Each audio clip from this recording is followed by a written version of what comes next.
Oke, Assalamualaikum warahmatullahi wabarakatuh. Di pertemuan video kali ini, saya dengan teman-teman saya dari kelompok 17 Geotera ingin membacakan materi yang sudah kita lalui selama pengaderan dari mulai D1 sampai dengan D2. Penugasan ini diberi nama dengan Decade of Days. Sebelum membacakan materi pengaderan selama D1 hingga D9, alangkah baiknya saya memperkenalkan diri, yaitu perkenalkan nama saya Azil Akbar Rizkullah dengan NPM 25191. Bisa dilanjutkan dengan teman saya Nazwa. Perkenalkan, nama saya Nazwa Aila Azizah dengan NPM 25130. Perkenalkan, nama saya Aulia Dila Cempaka dengan NPM 25013.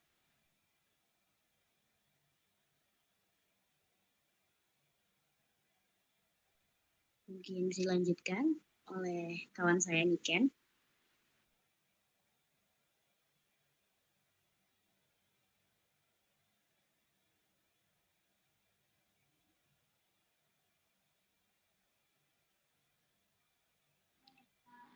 Kenalkan, nama saya Niken Kusuma Pratiwi dengan NPM 25126.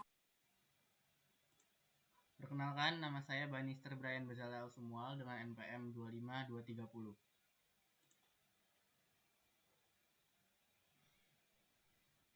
Perkenalkan, nama saya Diah Triwijayanti dengan NPM 25257.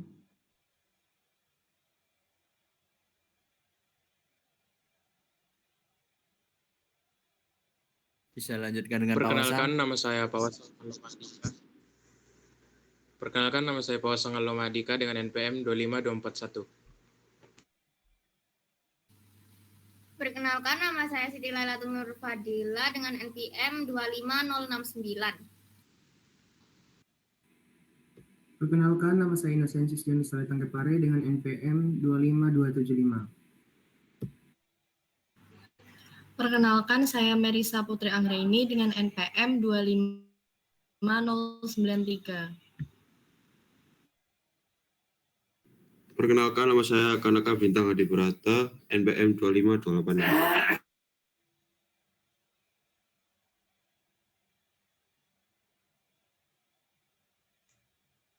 Bisa dilanjutkan dengan Perkenalkan, nama saya Rio Putra Ramadan, NPM 25021. Perkenalkan, nama saya Farel Putra Endrian dengan NPM 25143.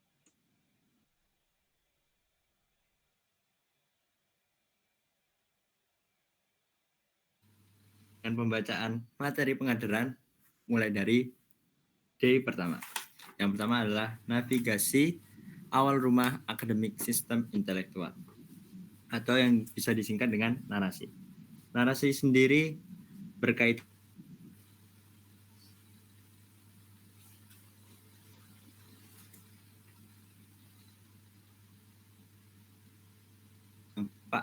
sebagai intelektual, sebagai penggerak perubahan, sebagai jembatan antara akademik dan masyarakat.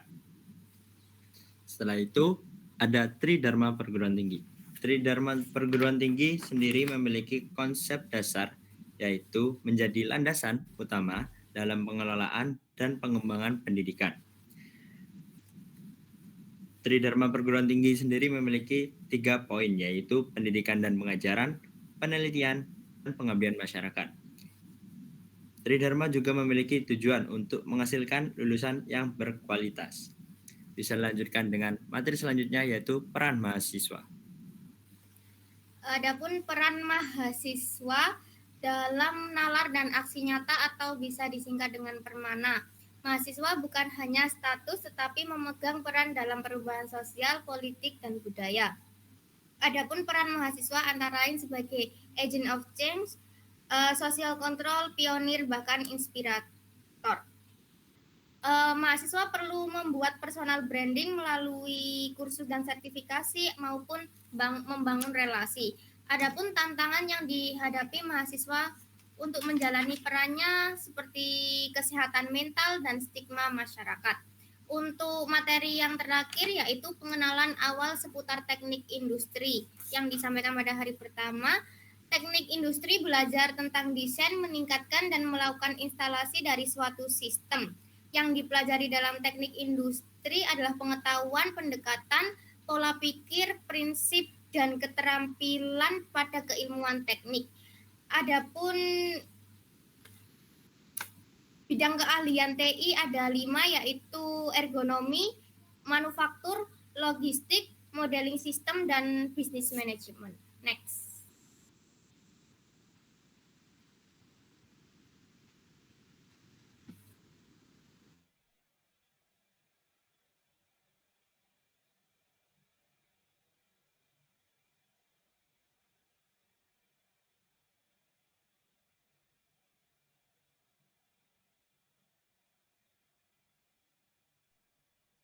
Baik, selanjutnya akan saya lanjutkan dengan D2. Mungkin bisa dibantu untuk slide PPT-nya. Yaitu yang pertama ada EduLab-Tour. Nah, EduLab-Tour di teknik industri sendiri itu ada pertama ada lab LSIE, yaitu lab gambar teknik. Yang kedua ada proses manufaktur, terus ada juga lab perancang kerja dan ergonomi, dan juga ada lab sistem produksi dan terintegrasi. Nah, di lab gambar teknik itu merupakan sarana pembelajaran untuk memberikan pengetahuan praktik menggunakan software AutoCAD. Nah, selanjutnya itu di situ ada juga lab PSK dan E yang mempelajari tentang software-software yang seperti stopwatch, time study, work sampling, biomekanika, antropometri, dan pengaruh lingkungan fisik terhadap performasi kognitif. Terus selanjutnya itu juga ada laboratorium statistik dan manajemen industri, yang isinya itu lab pemrograman komputer, lab statistik industri, terus juga ada lab simulasi komputer, terus juga ada lab optimasi industri, dan lab sistem informasi manajemen. Selanjutnya itu ada tentang HMTI Tour. HMTI Tour sendiri itu merupakan himpunan mahasiswa teknik industri,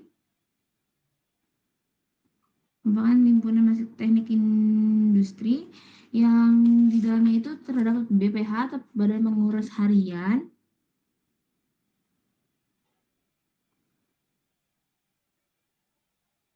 dan situ juga di bawah HMT itu juga ada beberapa divisi yang dinaungi, yaitu seperti Kominfo, Minat Bakat, terus juga ada Advokesma, terus juga ada PSDM, terus juga ada pengabdian masyarakat. Selanjutnya mungkin bisa lanjutkan dengan Day3. Oke, untuk di Day 3 itu ada 3 materi. Yang pertama adalah BLM Tour. Untuk BLM itu apa? BLM adalah Badan Legislatif Mahasiswa Teknik Industri yang menjelaskan tentang peran-perannya juga.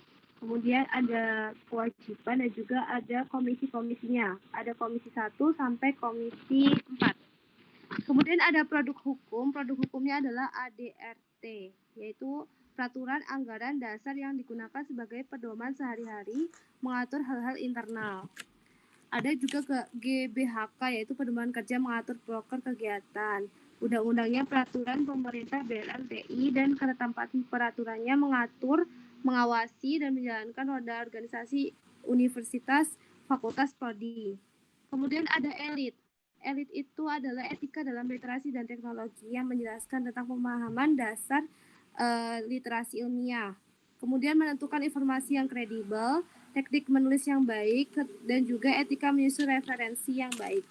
Dan juga membahas tentang plagiarisme, yaitu mengambil karya orang lain. Caranya biar kita tidak melakukan hal tersebut, bisa selalu mencantumkan sumber, gunakan teknik parafrase, dan tulis dengan kata sendiri.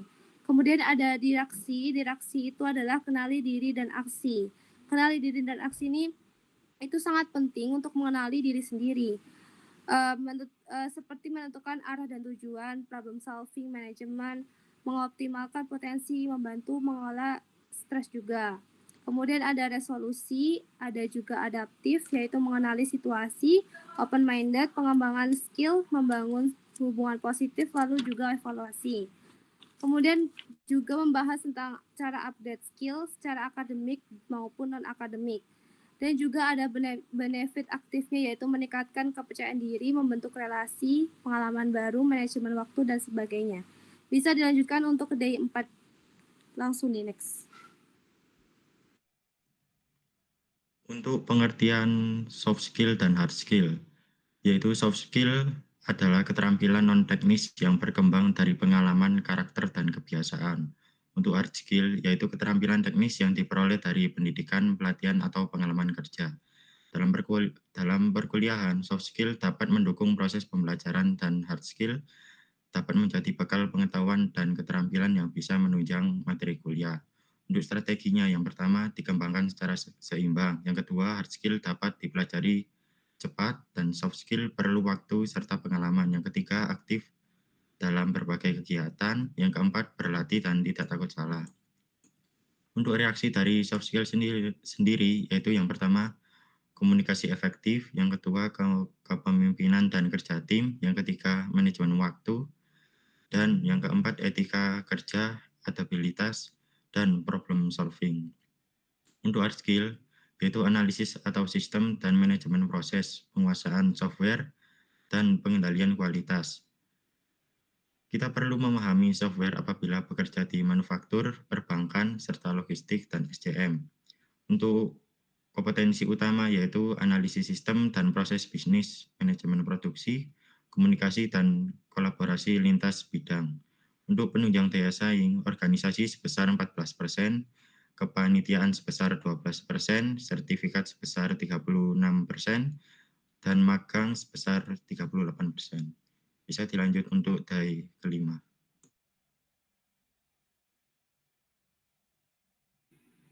Baik, day kelima itu terdapat 4 materi. Yang pertama, pengenalan Microsoft Office. Nah, Microsoft Office adalah perangkat lunak yang dikembangkan oleh Microsoft Corporation untuk membantu pekerjaan perkantoran, pendidikan, maupun pribadi. Paket ini berisi beberapa aplikasi dengan fungsi yang berbeda, namun saling melengkapi. Aplikasi yang pertama adalah Microsoft Word. Yang kedua itu Microsoft Excel. Yang ketiga Microsoft PowerPoint. Yang keempat Microsoft Access. Kelima, Microsoft Outlook, dan yang terakhir Microsoft Publisher. Nah, fungsi utama dari Microsoft Office ini adalah mempermudah pekerjaan administrasi, pengolahan data, komunikasi, dan penyajian informasi. Karena itulah Microsoft Office ini sangat populer di sekolah, kampus, perusahaan, maupun instansi pemerintah. Materi yang kedua adalah industrial mindset dan thinking system. Nah, di thinking system itu yang pertama, ciri-ciri atau pola pikir atau cara berpikir yang melihat sesuatu sebagai bagian dari sistem yang saling terhubung.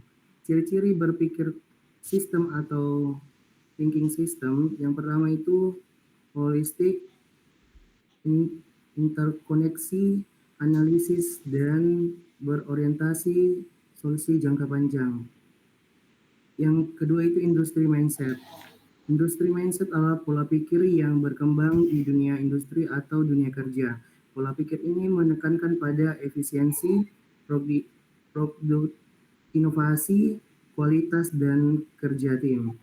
Kesimpulannya, industri mindset lebih menekankan pada pola pikir praktis untuk meningkatkan kinerja di dunia kerja, dan thinking system lebih menekankan pada cara berpikir menyeluruh agar solusi yang diambil tepat dan berkelanjutan dan tidak menimbulkan masalah baru. Dilanjutkan oleh teman saya, Pak Wasam. Kemudian yang selanjutnya yaitu flowchart. Jadi flowchart ini adalah diagram visual yang digunakan untuk menggambarkan dari awal hingga akhir terkait penyelesaian sebuah masalah. Kemudian yang terakhir yaitu transformasi revolusi industri. Jadi revolusi industri ini yaitu suatu perubahan yang berlangsung secara cepat dan menyangkut dasar atau pokok-pokok kehidupan. Nah, perubahan ini menyangkut politik, sosial, ekonomi, dan juga budaya. Nah, tujuan dari revolusi industri yaitu untuk meningkatkan efisiensi di segala bentuk. Lanjut di materi day ke-6. Baik, untuk materi di day 6, yang pertama itu ada professional LinkedIn dan curriculum vitae knowledge. Jadi untuk yang pertama, ya ini adalah CV. CV dapat disebut sebagai deskripsi singkat yang memuat beberapa komponen penting seperti halnya data pribadi, profil singkat, pendidikan, pengalaman kerja, dan juga skill, baik soft skill maupun hard skill. Kemudian ada pengalaman kepanitiaan, sertifikat dan pelatihan, prestasi ataupun penghargaan, dan juga portofolio. Nah, untuk tujuannya sendiri, CV dapat digunakan sebagai alat untuk perkenalan diri, guna memberikan gambaran mengenai kemampuan dan juga pengalaman, dan juga dapat meningkatkan kemampuan untuk diterima dalam dunia kerja. Untuk yang pertama, jenis-jenisnya ada creative CV. Creative CV dapat diartikan sebagai CV dengan desain visual yang cukup menarik dan menunjukkan kreativitas. Biasanya dilengkapi dengan lebih banyak elemen kreatif, akan tapi isi atau muatannya tetap sama. Nah, dalam menjelaskan pengalaman dan penjelasan tetap harus spesifik. Kemudian dalam penulisan hard skill biasanya dibuat sebuah bagan untuk meningkatkan visibilitas. Kedua ada CV ATS friendly, umumnya memiliki desain yang lebih sederhana dan berfokus pada keyword, font, standar, dan juga tanpa penggunaan tabel ataupun gambar-gambar tertentu. Nah, kontennya itu seperti summarize, habis itu ada project, experience, skill, education, dan juga additional information dari seseorang. Kemudian berlanjut ke LinkedIn. LinkedIn itu dapat diartikan sebagai sebuah jejaring yang berfungsi untuk membangun jaringan profesional untuk pengembangan karir. Jadi kita dapat memposting CV kita di sana maupun profil singkat. Nah, secara singkat, LinkedIn juga dapat diartikan sebagai Instagram versi CV. Nah, untuk pengisian bidang LinkedIn juga dapat turut dibuat memiliki komponen-komponen seperti halnya soft skill dan hard skill untuk meningkatkan visibilitas dari individu tersebut. Untuk poin selanjutnya dapat dilanjutkan oleh rekan saya, Kanaka. Oke, selanjutnya ada from engineer to leader. Yang pertama, arti kepemimpinan, yaitu proses yang menyebabkan orang lain melakukan tindakan untuk mencapai tujuan. Selanjutnya, tercapainya visi dan misi sesuai dengan tujuan dan dapat menginfluence a great ways. Selanjutnya, pentingnya kepemimpinan. Yang pertama, untuk decision making yang bertujuan untuk menentukan arah organisasi. Yang kedua, pengarah tujuan sebagai penentu yang mengarahkan gerak anggota. Selanjutnya ada pengembangan untuk mengembangkan potensi anggota. Selanjutnya solidaritas, yaitu aspek penting dalam kepemimpinan yang berhubungan dengan semangat kebersamaan yang menekankan komunikasi terbuka. Selanjutnya ada dasar kepemimpinan. Yang pertama, pada pemimpin transportasional didapatkan dari pandangan pengikut. Pemimpin dapat menggerakkan dan mengarahkan anggotanya. Yang kedua, inspiration dapat mengartikulasikannya bersama dengan anggotanya. Yang ketiga, intelektual,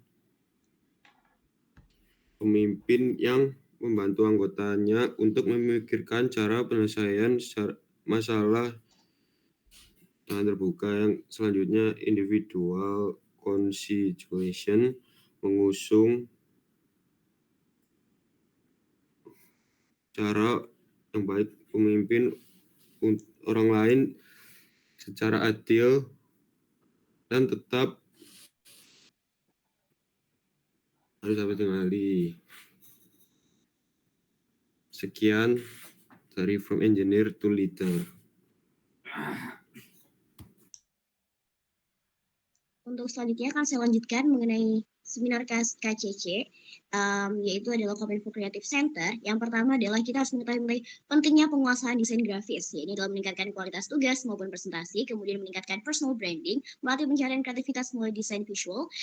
Untuk contoh penggunaannya bisa melalui CV, PPT slide, maupun flyer. Kemudian untuk desain grafis dapat diartikan sebagai seni dan juga praktik perencanaan proyeksi ide pengumuman dengan elemen visual dan juga tekstual. Dan tujuannya untuk menyampaikan informasi secara visual maupun tekstual. Seperti hal yang tadi. Kemudian mengenai tips desain cepat dan efektif untuk pemula. Langkah awal kita harus memulai dengan menggunakan software yang mudah digunakan. Sebagai contoh adalah Canva. Yang pertama tipsnya adalah pahami navigasi dari menu dasar. Seperti contohnya adalah element, text, color, dan juga picture. Kedua adalah gunakan maksimal 2-3 font. Seperti font utama, font pendukung, dan juga font dekoratif. Ketiga, gunakan kombinasi warna harmoni 2-3 warna, seperti halnya warna analogous, kemudian complementary, dan juga monokromatik. Gunakan warna kontras untuk teks dengan latar belakang yang berbeda antara teks dengan latar belakang tersebut agar mudah dibaca. Sebagai contoh adalah putih dengan biru tua. Kemudian nomor 4, kita bisa mengatur hierarki visual. Jadi judul harus lebih besar dari subjudul dan subjudul harus lebih besar dibandingkan dengan isi. Kemudian untuk tips terakhir nomor 5, yaitu gunakan icon. Pemilihan icon yang digunakan juga harus disesuaikan dengan konteks ataupun topik dari pembahasan. Sekian untuk materi dari Day 6. Mungkin bisa lanjut dengan Day 7. Oke, selanjutnya pada Day 7, pada hari ke-7, kami mendapat 3 materi. Yang materi pertama adalah Speak TI atau Speaking and Emotional Agility. Public speaking adalah berbicara di hadapan umum, seperti contohnya berpidato, menjadi moderator, menjadi MC, dan presentasi. Dan public speaking memiliki tujuan untuk menyampaikan informasi kepada audiens, mempengaruhi audiens, dan meyakinkan audiens. Mengapa public speaking penting? Yang pertama adalah public speaking memiliki peran dalam akademik. Yang pertama untuk meningkatkan partisipasi diskusi dalam kelas, yang kedua mempermudah penyampaian ide dalam presentasi atau seminar, dan yang ketiga melatih berpikir kritis dan terstruktur. Kemudian peran berikutnya adalah dalam organisasi, seperti perannya itu memimpin rapat dan mengarahkan tim. Yang kedua membangun komunikasi internal dan eksternal, dan mempresentasikan program kerja secara persuasif. Kemudian ada beberapa manfaat public speaking. Yang pertama adalah manfaat public speaking dalam bidang akademik. Manfaatnya yang pertama itu komunikasi efektif dengan dosen dan teman, penyampaian yang lebih efektif, dan persiapan menghadapi ujian lisan, sidang, dan forum ilmiah.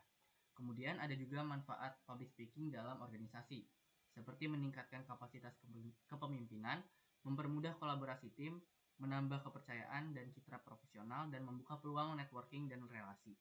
Kemudian ada beberapa tips and trik agar bisa public speaking.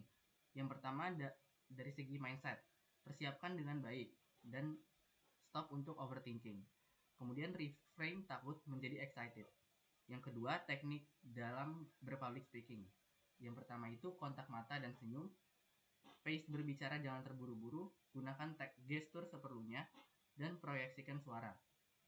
Dan kemudian latihan untuk public speaking, seperti latihan dengan cermin atau rekaman video, mulai dari forum kecil dan gunakan teknik 3 detik. Yaitu 3 detik pertama yang menentukan public speaking kalian bagus atau tidak. Kemudian materi berikutnya akan dijelaskan oleh teman saya, Nazwa. Baik, selanjutnya adalah literasi finansial. Literasi finansial secara definisi artinya kemampuan individu untuk memahami, mengelola, dan mengambil keputusan secara bijak yang mencakup pengetahuan, keterampilan, dan sikap terhadap uang dan produk keuangan. Di dalam literasi finansial ini kita mengenal yang namanya money struggle. Ciri-cirinya adalah yang pertama sulit mengatur uang bulanan, pengeluaran tidak terduga, kebiasaan berutang, ketergantungan pada orang tua, gaya hidup sosial tinggi, dan tidak punya tabungan atau investasi. Nah, untuk mengatasi hal ini, kita bisa melakukan managing money wisely atau kita mengatur uang secara bijak.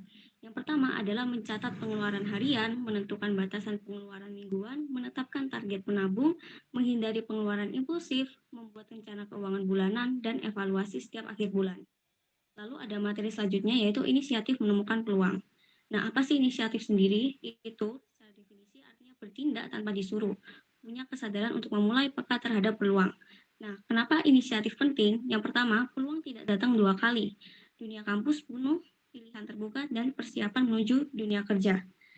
Untuk kita memiliki inisiatif sendiri, atau kita menemukan dan memulai peluang, kita bisa memulai dari langkah yang kecil. Seperti kita bertanya pada senior atau cutting, kemudian kita membangun relasi pendukung, dan kita mempelajari atau kita menguasai tools penunjang produktivitas seperti Canva, Microsoft Office, Excel, dan Mendeley. Untuk materi selanjutnya, pada D8, saya persilahkan. Pada D8 ini kita memiliki 3 materi, yaitu yang pertama adalah responsible for decision making atau pengambilan keputusan. Pengambilan keputusan ini adalah tindakan atau solusi terbaik dari berbagai alternatif yang ada untuk menyelesaikan suatu masalah atau mencapai tujuan tertentu, di mana proses pengambilan keputusan ini memiliki beberapa langkah, yaitu identifikasi masalah atau kebutuhan, pengumpulan informasi, pengembangan alternatif, evaluasi alternatif, pemilihan alternatif terbaik, implementasi keputusan, dan evaluasi serta refleksi. Kemudian yang kedua adalah integrity atau social empathy, yaitu integritas atau empati sosial. Integritas diartikan sebagai kesatuan yang utuh, terutama dalam konteks moral dan etika, yang diwujudkan melalui perilaku. Sedangkan empati adalah keadaan mental yang membuat seseorang merasa atau mengidentifikasi dirinya dalam keadaan, perasaan, atau pikiran yang sama dengan orang lain. Nah, pentingkah keduanya ini? Tentunya keduanya ini sangat penting bagi kita sebagai mahasiswa, karena keduanya ini berkaitan, yaitu diibaratkan integritas adalah fondasi, sedangkan empati adalah jembatannya. Yang ketiga adalah advokasi mahasiswa, yaitu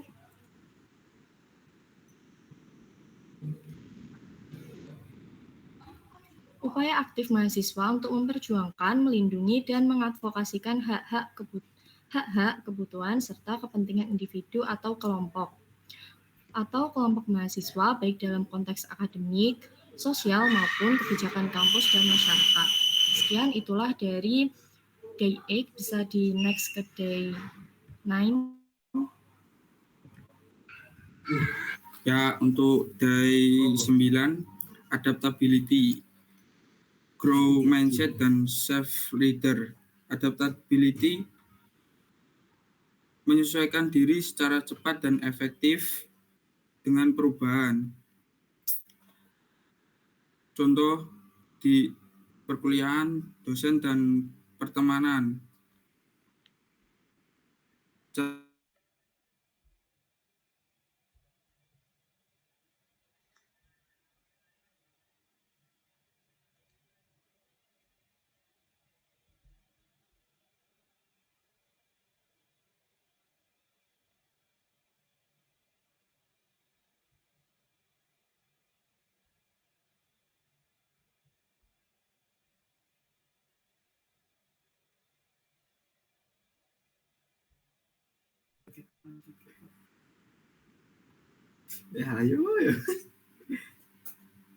Ya, izin meneruskan. Kedua, metode belajar. Kuliah menuntut belajar aktif, bukan hanya menghafal. Ketiga, time management. Organisir tugas, organisasi, dan ya Allah. Terus.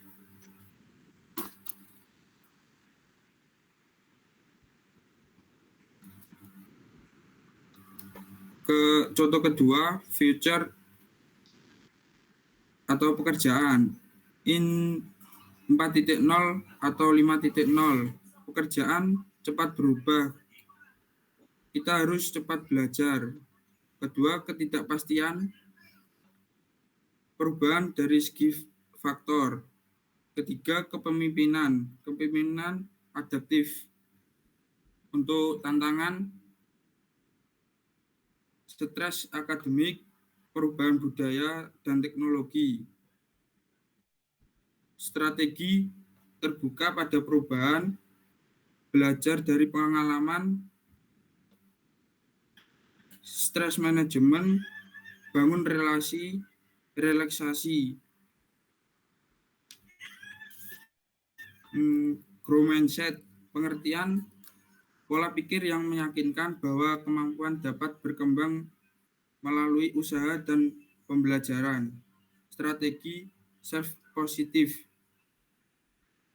fokus usaha, cari masukan, berkumpul dengan teman sportif, pengambilan keputusan, memilih alternatif terbaik untuk menyelesaikan masalah atau mencapai tujuan. Langkah-langkahnya, identifikasi masalah, kumpulkan informasi, dan buat alternatif. Materi yang kedua, critical thinking.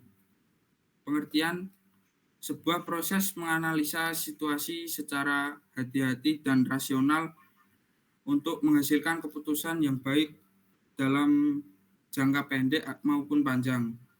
Tahapannya, pertama, non-thinking, kedua, half thinking, ketiga, critical thinking, 4, overthinking. Fungsi untuk menyaring informasi hoax, membantu pengambilan keputusan, meningkatkan problem solving, menghindari pikiran bias, dan ciri-cirinya analisis, objektif, skeptis, reflektif, logis, komunikatif, dan terbuka. Cukup sekian dari saya. Dilanjut.